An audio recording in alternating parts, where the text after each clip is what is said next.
Ito mga boss, may report galing sa philboxing.com at Inquirer. Ayon sa kanilang report, Casimero comeback next month in Kyrgyzstan. Sabi dito, Casimero making his Kameda promotion debut will battle a Japanese fighter.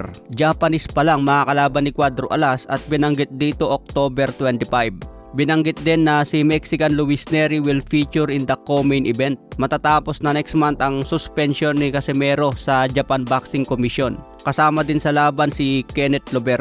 Sinabi ni Jason Casimero na matik daw na main event ang kapatid niya. Pero dito sa report mga boss, hindi naman binanggit kung main event si Cuadro Alas. Kung sakali na maging main event si Kenneth Lover at co-main event si Luis Nery, baka undercard na lang si Cuadro Alas Casimero. Former 3 division champion si Casimero pero undercard na lang. Baka pumalyang sinasabi ni Jason Casimero na main event ang kanyang kapatid. Pero may posibilidad din na mag main event si Casimero dyan dahil former 3 division champion nito eh. Pwedeng main event si Casimero, co-main event si Luis Nery at undercard si Kenneth Lover. Depende pa rin yan kung ano ang finalized na decision. Kaya baka natin yan mga boss. Sa iba pang balita, gumanda na ang undercard ni Canelo versus Terence Crawford dahil marami ang dumagdag at mabibigat na rin ang pangalan. Naging undercard na si Serhiy Bohachuk versus Brandon Adams. Co-main event naman ang laban ni Callum Walsh versus Fernando Vargas. Mapapalaban na rin sa undercard si Christian Billy versus Lester Martinez. Yan ang matitinding boksingero na dinagdag sa undercard. Binanggit ni Fernando Vargas na co-main event siya. May kartada ito ngayon na 17 wins, 15 KOs, wala pang talo.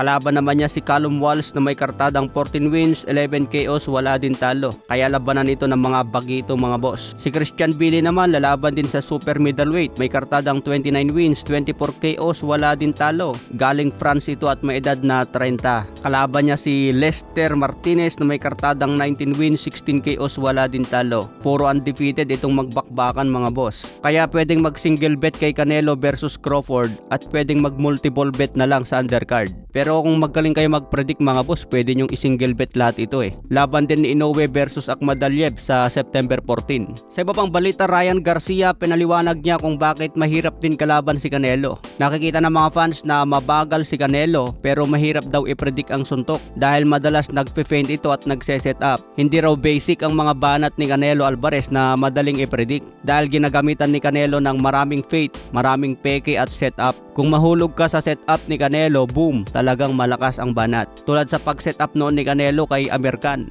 Mabilis si American mga boss, isa yan sa mga mabibilis na boksingero. Pero nalingat lang ng konti, ayun, bagsak ang inabot. Kahit si Edgar Berlanga, akala niya mabagal ang suntok ni Canelo. Pero hindi niya nakita yung hook shot na nagpabagsak sa kanya. Ganon din si Jaime Munguia. Hindi niya nakita ang setup ni Canelo na uppercut kaya bumagsak. Iba kasi ang suntok na may setup mga boss dahil hindi mo ito makikita. Kahit sabihin mong mabagal, kapag na-set upan ka ng matindi, talagang papasok. Kaya abangan ngayong September 14 mga boss.